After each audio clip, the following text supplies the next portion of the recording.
The Fool's Cap. There was a king who had a very clever and charming daughter. Since she was his only child, the one to marry her was to be the heir to the throne. But the princess said that she just won't marry up by her relatives. I shall marry the man who can prove superior to me in wit, she said. Many came, but they retreated hastily. None was found to be wittier than the princess. My daughter, said the king, at this rate, I don't think I'm going to have an heir to the throne ever. Let us change the condition. Let us declare that one who can cheat me shall win your hand in marriage. Let it be so, dear father, agreed the princess. Now, while announcing the new condition, the king also made it clear that those who failed in their effort to cheat the king would be whipped hard. Again, many came, but none succeeded in cheating the king. They went back carrying stripes on their backs. A poor widow had a son. His friends took him to be a fool. Indeed, they had once ceremoniously presented him with a fool's cap.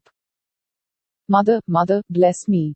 I'm going to try my hand in winning the hand of the princess. One fine morning the young man informed his mother. Why not, my son? I bless you all right. If you succeed, you can return the fool's cap to your friends ceremoniously, said the mother. Mother, thank you for reminding me of the fool's cap. The young man took out the cap and put it on and strode forth smartly.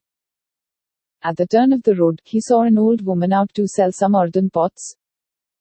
What will be the total value of the pots you're carrying in your sack, Granny? Asked the young man. No less than 3 coins, son. Good. Will you do as I say if I pay you 5 coins? The young man handed out the amount to the old woman and whispered to her what he will like her to do. Both reached the square in front of the king's palace. Smash a pot, commanded the young man. At once the old woman picked up a pot and dashed it on the ground. The young man asked her to do the same thing once again and the woman did it without any hesitation. Thus went on. Several pots were smashed. That was the time when the king, in the habit of taking a stroll. The unusual situation attracted his attention. Why are you smashing your pots? He demanded the woman. I cannot say, my lord, this stranger commands me to do so and I cannot but do so, the woman replied humbly. Why do you ask her to do so? The king now asked the young man. My lord, although I should not reveal the reason to anybody else, I cannot keep it a secret from you. This cap I wear has a strange power. One would do whatever I ask one to do with the cap on my head. I had not used it for a long time. This morning I felt like trying it, explained the young man. The king got curious. He took the cap and put it on his own head and commanded the lady to smash yet another of her pots. She did so without the least hesitation. The king was bent upon buying the cap. After some bargaining, the young man sold it for 100 gold coins. In the evening the young man met the king. There was no need for much dialogue between them, for the king had by then realized that he had been cheated. Well, I've no objection to your marrying the princess, provided you know who the princess is, said the king, and he asked the young man to come back in the morning. As soon as the young man arrived, he was led into the inner apartments of the palace. At one place he saw a dozen damsels waiting for him, all dressed in the same way and of more or less the same age.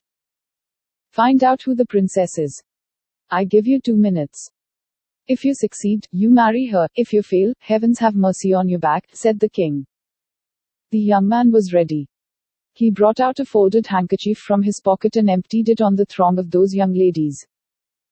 There were shrieks on seeing the wrath that came out of it, and the ladies got scattered. But one of them fainted right away. At once the other sat down, crying, "Oh dear princess," and tried to revive her. "There is my princess, my lord," declared the jubilant young man. "You win," said the king. The marriage was a grand affair. Years later, when the old king died and the young man ascended the throne, he wore the fool's cap under the crown. "Thus secured me the princess in the kingdom," he said to his near and dear ones. Thanks for listening. Please do like, share and subscribe to our channel. See you with another story.